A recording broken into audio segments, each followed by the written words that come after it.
Don't say I didn't warn you. Man, that has got to be the darkest, bleakest movie ever made in the classic era. You need a chainsaw to cut the nihilism.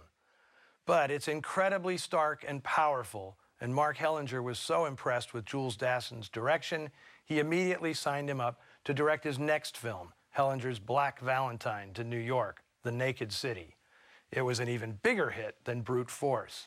And just when it seemed Hellinger could do no wrong, he died of a heart attack at only 44 years of age, toppled in mid-stride by a lifetime of burning the candle at both ends. The Noir torch was passed to Dassin, who moved over to 20th Century Fox to make two more terrific crime films, Thieves Highway and Night in the City. The latter project was hastily handed to Dassin by Fox boss Darryl Zanuck, who knew the director was about to be called before HUAC, which likely would land him on the blacklist and wipe out his career. After finishing Night in the City in London, Dassin never returned home.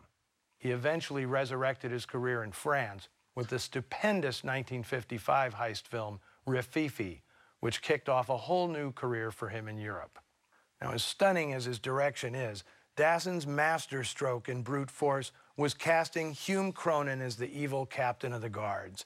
It was a brilliant way of driving home the idea that a meek, insecure man, granted a bit of power and authority, could quickly become a monster. I love to tell the story of running into Hume Cronyn years ago at a restaurant in New York.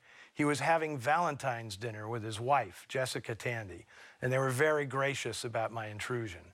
When I told Mr. Cronyn that he was in one of my favorite films, I'm sure he expected me to say Cocoon.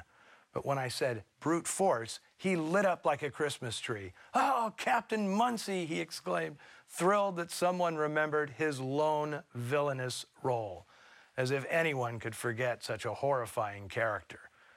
Now, if Brute Force was remade today, the character of Calypso would obviously be a rapper. Here, the one-man Greek chorus is provided by Trinidadian singer Sir Lancelot Pennard. Are the warden's breakfast ready and made with the ham and eggs and the marmalade? After moving to New York, he became instrumental in popularizing calypso music, performing under the name Sir Lancelot. During the 1940s, he was a regular at the legendary Village Vanguard in Manhattan, and no less than Harry Belafonte credited Sir Lancelot with inspiring his love of calypso. As an actor, he made 11 films in his career, including To Have and Have Not and a trio of Val Lewton horror pictures. Lancelot Pennard lived to the ripe old age of 99. Now, on tap next week, a manhunt shot by the great John Alton, which inspired one of its stars to create the most famous cop show of all time. Until then, the plan's a flop. It's every man for himself.